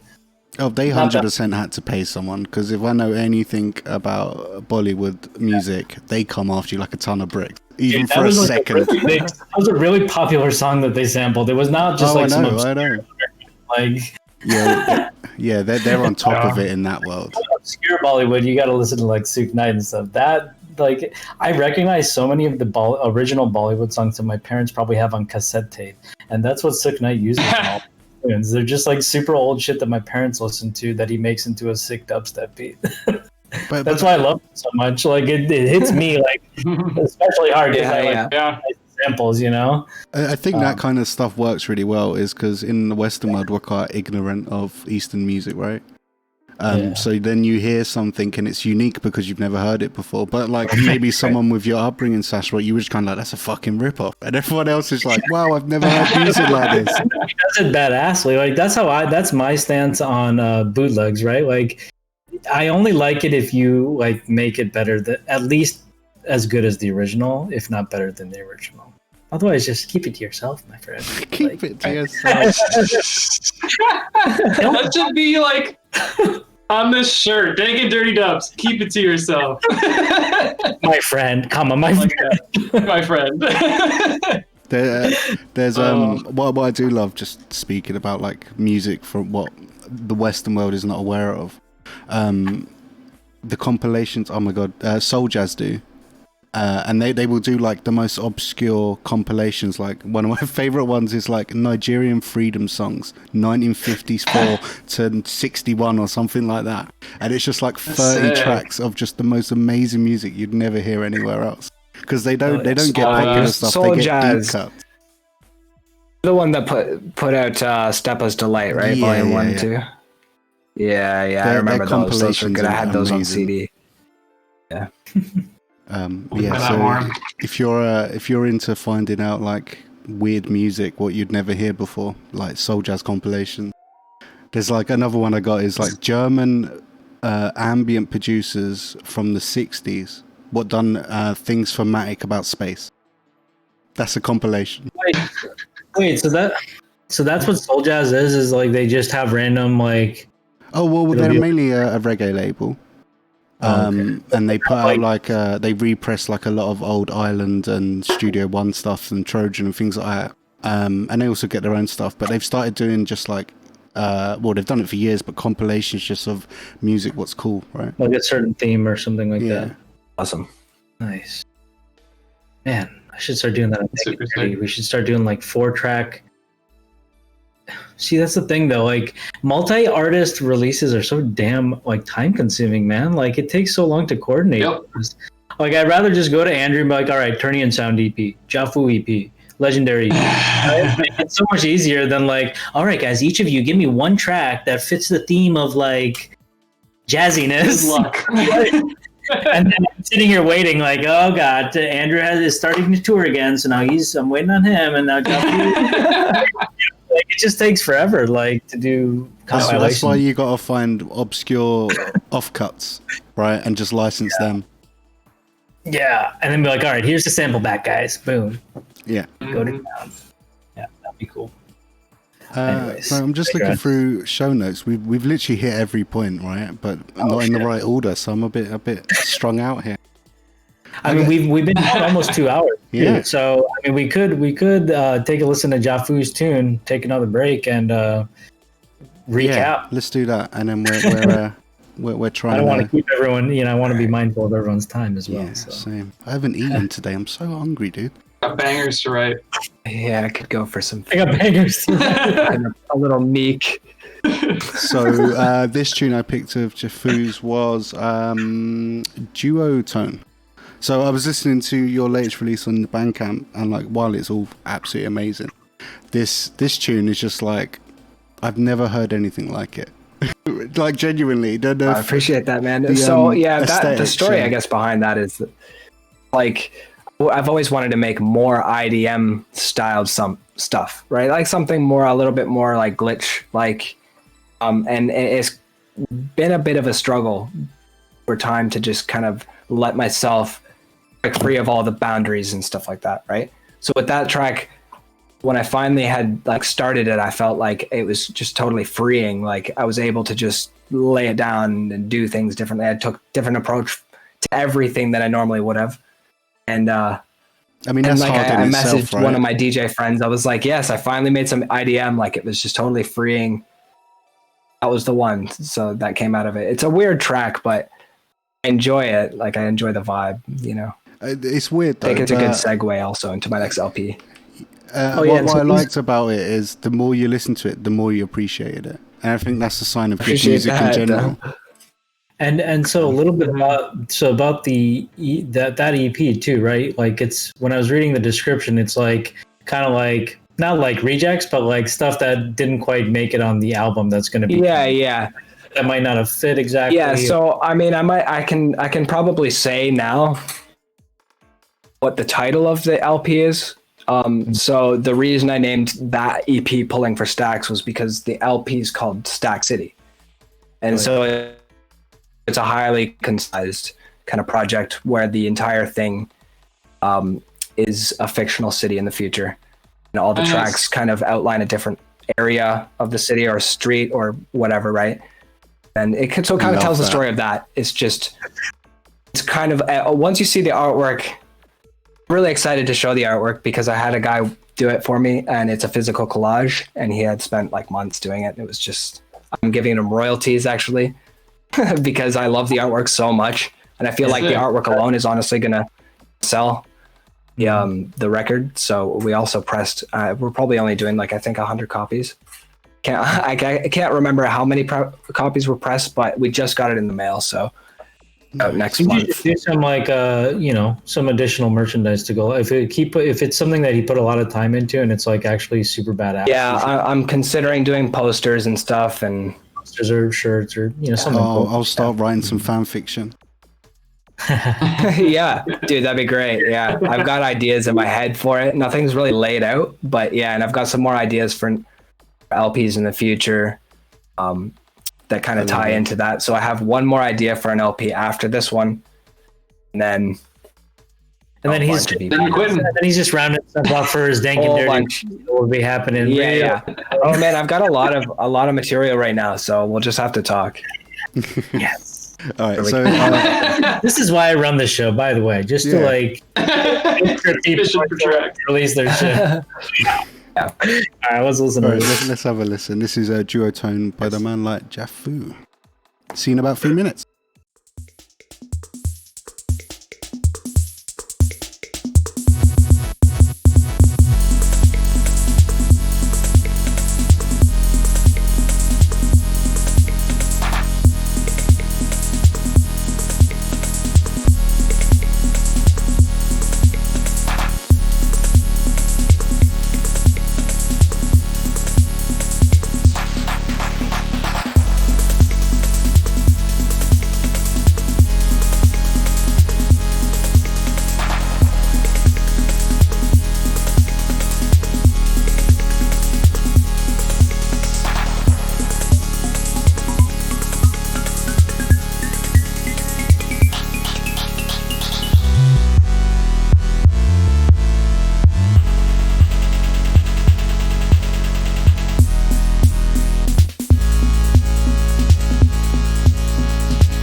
he's great and he's talented.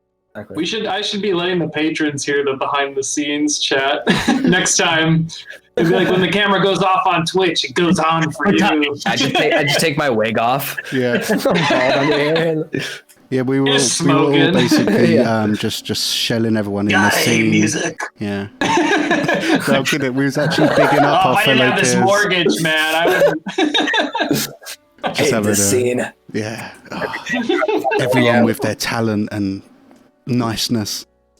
You You guys missed out on all the ranting and raving and all the people who were talking mad shit about behind the scenes. Yeah, man. That track was playing. I mean, the irony though is that we was literally just bigging up people. That's how nice we are. Yeah. We can't even be non-supportive if we tried. Yeah, I know. We're too nice. We're just too damn nice. Tell us more about the upcoming album, Jafu, so we can stay on topic. Back on. Are we back? we are back. Yeah. We're back live, yeah. Yeah, so, No one even knew that. it should be out next month, hopefully. I'll have an announcement really soon for it. And it'll be out on Chord Marauders. And that's pretty much all there is to say. So where should people go to see that announcement? Is it just going to be everywhere where you are, or? Dude, Chord Marauders, the Facebook page, website. Yeah, the website, and this is gonna take the majority of my time for promo and stuff, and it's gonna be like primary direction I take for. Just make sure you're liking. Yeah, just make sure you're liking Jafu on SoundCloud and Facebook, and it will undoubtedly be posted on both of those pages. And make sure you're keeping tabs because November is when the album's coming out, and you can as always you can buy them directly from www.chordmarauders.com. Is they sell that shit direct, like geez. Yeah, that's what I love that. It's like, they're one of the few people that do that, man. Well, why not? Yeah, it's the best thing to do. Fuck, screw Bandcamp. Like it's like, yeah, hooray, Bandcamp days. But like, if you're trying to sell direct, you know. I'm still gonna do stuff on Bandcamp. I have now just got onto Bandcamp so that I can put out some of my own stuff, just whatever I want to, right? Good, without any like I have to wait for people to do anything. You're able to handle the art. Yeah. Exactly. So I'll just do all that and I'll master it myself and I'll put it out on Bandcamp. Yeah. Like Jafu, go through distro myself, and so I've been doing that as well. Yeah. Just trying to get things rolling, you know. Yeah, I don't know if you guys know this, but the Depth EP we just put out, Jafu had a remix on there, and so like we were having issues with the artwork, like we needed to make some tweaks to it, and so then like we were waiting on the artwork person, and then ultimately Jafu was like, you know what, I'm a G at doing artwork, so I'm just gonna like do this myself. So he just edited it for us, and then like we were able to put out the release on time. So like yeah, well, my girlfriend also, me and my girlfriend together did that. Blicka's the background for Blicka's EP. Exactly. So the Blicka and Crumpy, LP too. That's what Jafu helped me out with as well. Him, his girlfriend actually created it and stuff, and I'm like, okay, yeah, do you, bro? Jafu's been the backup artwork guy for Taking Dirty basically recently. That's my thing, man. I have trouble like sometimes because my artwork guy is so damn awesome, but like he pays a lot of attention to detail, so it takes him a long time to do stuff. That's good. Like, yeah, no, that's great. That's great. I'm definitely not that detailed when it comes to art and like I try to be. I don't know as much as a professional artist does, right? So just kind of wing it. I think that's kind of like the mentality of kind of creative people in general, right? It's like, especially I guess of our era as well, if you needed to do something, like you had to just learn how to do it yourself, right? Yeah. Really? Well, and I think a lot about education because I am extremely passionate about private lessons, and that's like I'm always going to be teaching, and I teach at a college and all this kind of stuff. And the game has completely changed. Like the textbook is YouTube, and all you really need to do is know that you can figure out the problem and solve it yourself. You just need to figure out where to find the information and book the time to do it.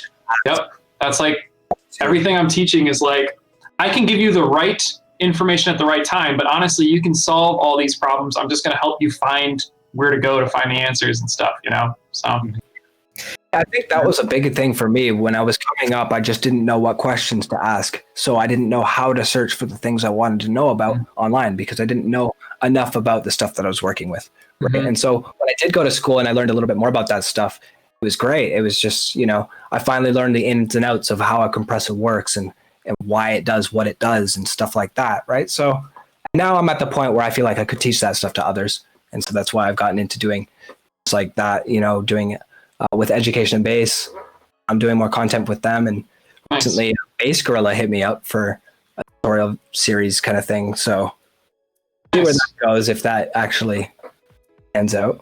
That's awesome. So I've never sat in on one of Andrew's personal tutoring sessions, but I did one time. Was randomly chatting with James, and we were just like we were just chatting about random stuff, and I was like, oh yeah, I don't ever produce, like I'm not really, I just get demotivated. It's not my thing, so I just don't do it. And so he's like, you know what, open up, and I was telling him I use Ableton, right? And he's like, oh, I use Ableton too. So he's like, yeah, just open up Ableton. It doesn't matter what version you have. And like he just sat down with me for like 45 minutes, and like we just made a respace. He's like, here, I'll just show you how to make a respace, and like he like walked me through all the steps, and like made like a decent sounding respace. And I was like, holy shit, man, like I've never like done anything like that, and you just taught me this in like 45 minutes. And like now I wouldn't be able to go back and redo it because I didn't take notes. But and I taken notes, you would have like fast tracked all that knowledge. You know what I mean? Like so that's what you had really explored, like the ins and outs of Ableton, the software and stuff. So I was having to guide you through like where things are and how to drop in a synthesizer and put track. But like that, a little bit of knowledge goes a long way. Jafu's such a great guy. Free production lesson. Yeah, so now we've learned that, you get free private lessons and you get free collabs. So artwork revisions. I'm sure you'll find me if you figure out, look for me on Facebook, you'll find me. We actually, have we done a dubs trade at all? Has Eric hit you up? I don't think so. So that I have to link up for that, I got to get you on the promo list. Yeah, that'd be stellar, man. Everybody on the promo list. It's so funny. People are just like, dude, you keep your dubs close and stuff. Or like people are just like, you never send me anything. It's like, I forget. I'm sorry. You can ask. It's okay. Just have anybody who asks, I always send them stuff, so it's all good. It's not out of spite. Just out of forgetfulness. Personally, when people don't send me dubs, I understand that it's due to my laziness of not like hitting them up. You gotta be that annoying person like hounding people for dubs if you want them, if you're gonna expect, because even me too, like I have a huge mailing like email list of DJs, right?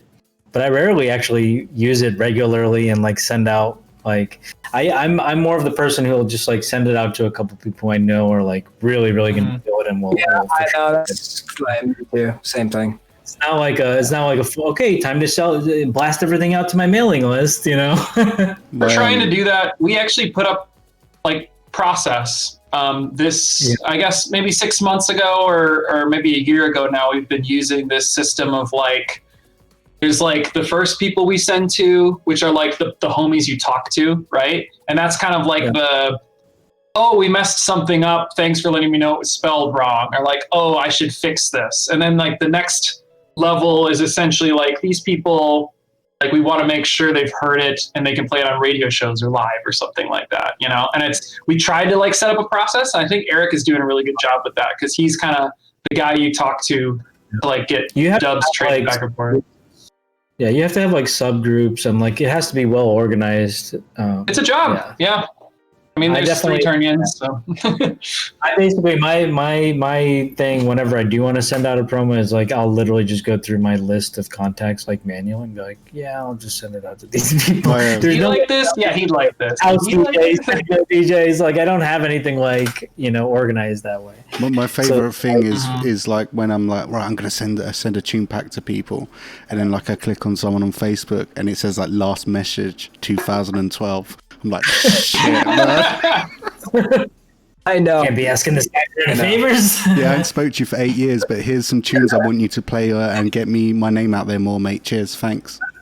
Yeah, that's the thing, though. It's like asking for tunes, right? At least you're giving them something. Yeah, we always do a trade too. Like we're always just like, hey, we just heard this and we really want this. Can we give you this for that? That's like the.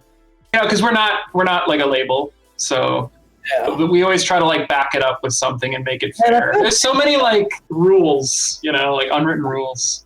I feel like Ternion Sound like operates like a label, though. You know what I mean? You guys are just like everything's just like very professionally done. I mean, like. you got to these days, right? You kind of have to if you want to be proper, Yeah.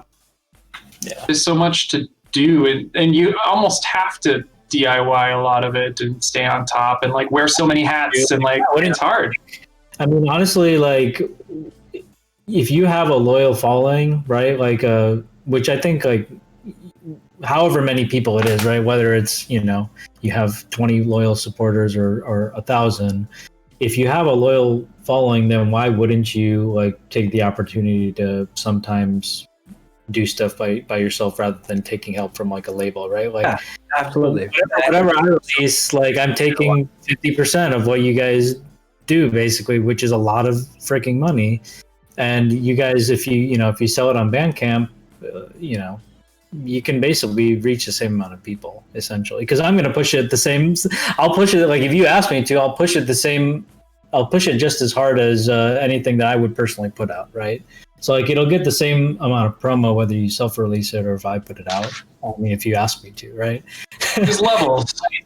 I think, and a lot of people, like a lot of labels, won't put any effort into the promos. Then it's like, really, why am I giving you 50%? Like, if you don't have an established following or you just don't have an active following, it's kind of pointless.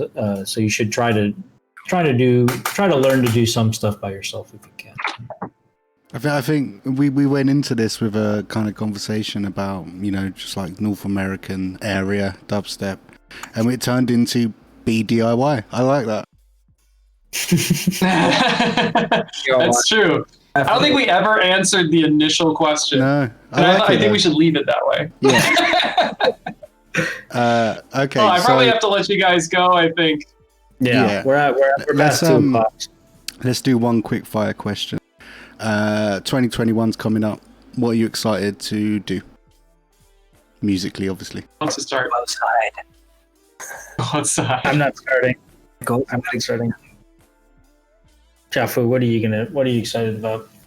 So for me, I mean, man, just things to go back to normal would be nice, honestly. But I can't say that it's gonna anytime real soon. But that's what I'm hoping for. Just go back to some restaurants. Festival seasons.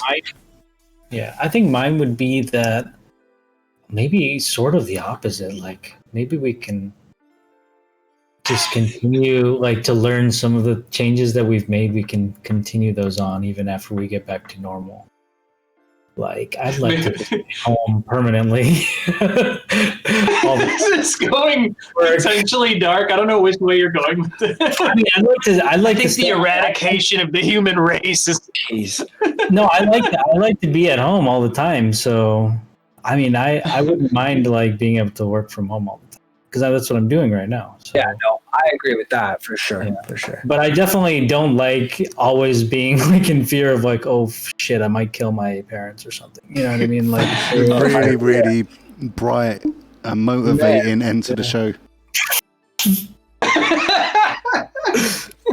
So Andrew, what are you looking for? Positive. I am a positive person.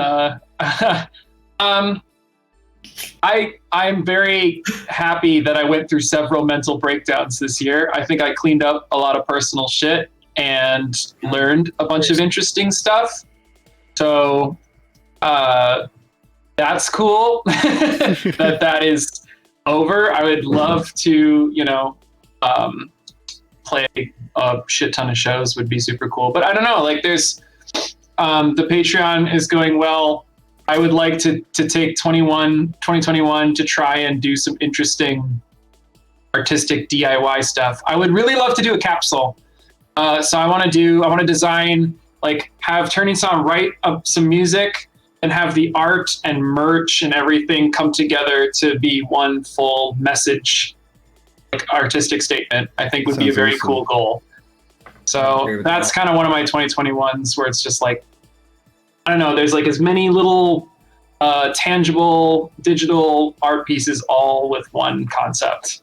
Be a cool challenge. I mean, that sounds awesome. Just from the fact that even you're thinking about that and taking it in that direction, it says like you care more about your music than just making bangers, right? Like there's a thought behind it, and you actually see it as art. And I think that's probably like a tribute to a lot of the success as well, is the seriousness of how you take it. I think that's awesome, man. That's one of my favorite things about our group is, especially Jack and I, we go down the rabbit hole of like the art side all the time and argue it constantly. And like, I think that's important. I think that's really valuable about what we do. We think about the artistic side. Oh, yeah. That's awesome. I mean, myself, I'm just looking to finish some tune. I mean, 5 years and counting, right? I'm going to have a release out next year. Actually, this year, maybe this year. Hey man, ooh, I don't have anything on my plate. Yeah, gotta carve out your legacy for 2020, man. Exactly. Hey everyone, you were here and you survived. I have an empty release lineup. I have nothing on the pipeline. Can you imagine that? People just like, oh, yeah, damn, he still exists. I'm on the hunt. This would be great. Oh, I'm excited for everyone's output going forward. I'm excited about that album. You've literally sold me on the Patreon. I'm going to go sign up to that right now. Hell yeah. It's all good stuff. Sashwat, I mean, you're always around in my life. Gotta go do that same thing. I feel like you should pay me, Sashwat. Sound. Oh, Patreon. Let me fix that. Yeah, patreon.com/Ternion Sound, I think, is how you get there. Yep. And then it's been amazing. .com/Jafu. Look at Sashwat. He's like a boomer. Boom. He really is. Anyway, it's been lovely to chat to you guys. Thanks for tuning in, guys. Sorry for going over the time, and thank you, Andrew and James, for joining us today. No problem. Thanks for having me. Cheers. And thanks to everyone locking in. And anyone on the YouTube, in the comments, if you're watching this on YouTube and you got this far, put in the comments, banana. Cheers. Banana. See you later, everyone. Peace, guys.